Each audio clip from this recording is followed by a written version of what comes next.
کیا فرمایا؟ لقد من اللہ علی المؤمنین، اللہ کا مومنین پر احسان ہے،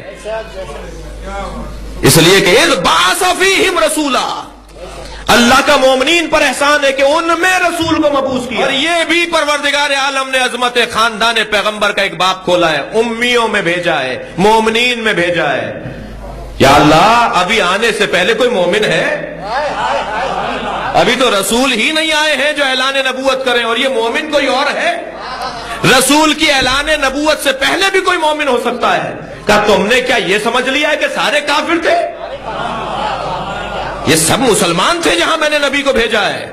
میں اس جگہ پر نبی بھیجوں گا ہی نہیں جو زمین پاک نہ ہو۔ ہر سواری ہر جگہ نہیں چلتی، فرشتہ ہر جگہ نہیں اترتا، جہاز ہر رن وے پر نہیں اترتا، ہر سواری ہر جگہ پر نہیں اترتی۔ اسے دیکھنا ہوتا ہے کہ اس قابل ہے کہ یہاں بھیجا جائے۔ جتنی مہنگی سواری ہے اتنی جگہ بھی عظیم ہونی چاہیے۔ صلوات بھیجے محمد و آل محمد۔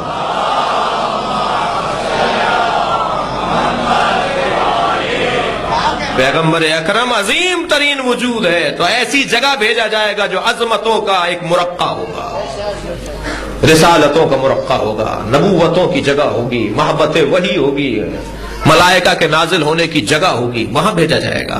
اصلی لوگوں میں، مومنین میں بھیجا ہے۔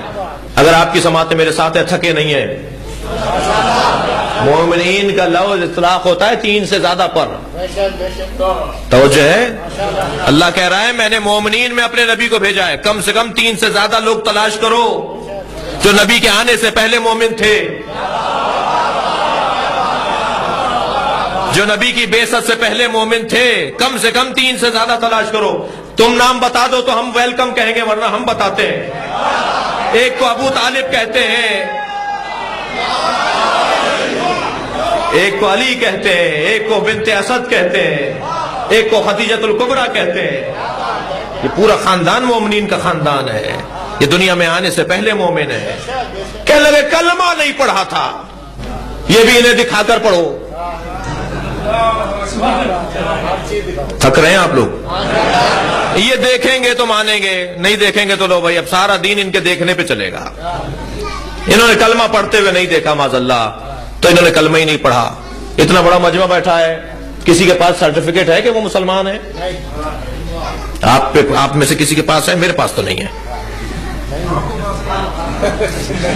میرے پاس تو نہیں ہے کہ میں مسلمان ہوں۔ کسی مولوی صاحب سے میں نے کوئی سند نہیں لی، آپ میں سے کسی کے پاس نہیں ہے، ہم میں سے کسی کے پاس نہیں ہے، تو کیا ہم مسلمان نہیں ہیں؟ بھائی سند کی تو اسے ضرورت پڑے گی جو پہلے کافر ہو۔ ہو جائے وہ جو پہلوان ابھی پچھلے دنوں آیا تھا جی، اسے سند کی ضرورت پڑے گی، اس لیے کہ پہلے کافر تھا، غیر مسلم تھا۔ وہ کھلاڑی جو پاکستان کا ایک غیر مسلم مسلمان ہوا تھا، اسے سند کی ضرورت ہے۔ ہمارے سارے پاکستان کے کھلاڑیوں کے پاس تو سند نہیں ہے، آپ کے پاس تو سند نہیں ہے۔ کیوں؟ اس لیے کہ سند کی ضرورت ہی نہیں ہے ہمیں۔ سند کی ضرورت کسی اور کو ہوگی، ابو طالب کو نہیں ہے، مولا علی کو نہیں ہے، فاطمہ بنت اسد کو نہیں ہے، خدیجۃ الکبریٰ کو نہیں ہے۔ یہ سب پیدائشی مسلمان ہیں۔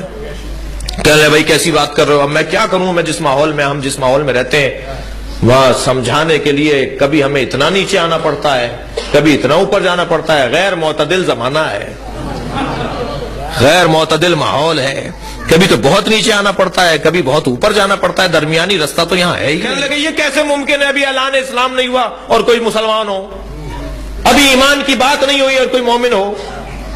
اللہ اکبر، کیسی جہالت ہے۔ حضرت ابراہیم نے 2 مرحلوں پر اپنی اولاد کو یاد رکھا ہے۔ بڑا خیال تھا حضرت ابراہیم کو اپنی اولاد کا، اور یہ پیغام بھی ہے صاحبان اولاد کو کہ اپنی اولاد کا خیال رکھو، مال اور دولت کے لیے نہیں، تربیت اور انسانیت کے لیے خیال رکھو۔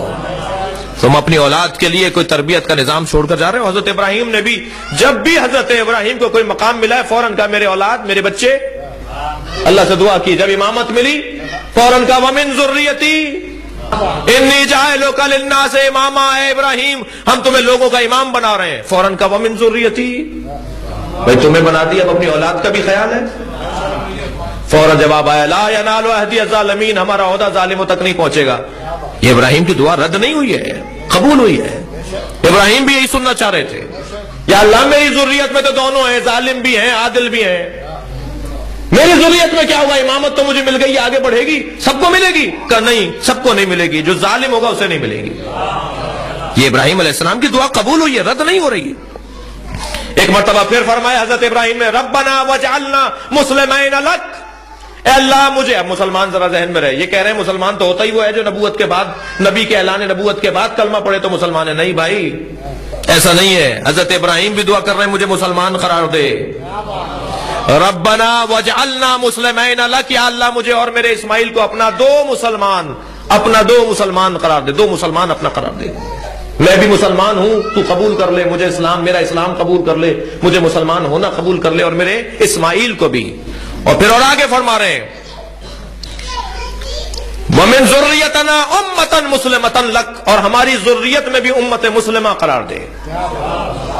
یعنی حضرت ابراہیم اپنی اولاد کے لیے بھی اسلام کی تمنا کر رہے ہیں، خود بھی کہہ رہے ہیں مجھے مسلمان قرار دے، اور پھر جب حضرت ابو طالب نکاح پڑھاتے ہیں سرکار کا تو یہی فرماتے ہیں الحمدللہ الذی جعلنا من ذریت ابراہیم، اے اللہ تیری حمد ہے تو نے ہمیں ابراہیم کی ذریت میں سے قرار دیا ہے۔ صلوات بھیجے محمد و آل محمد پر۔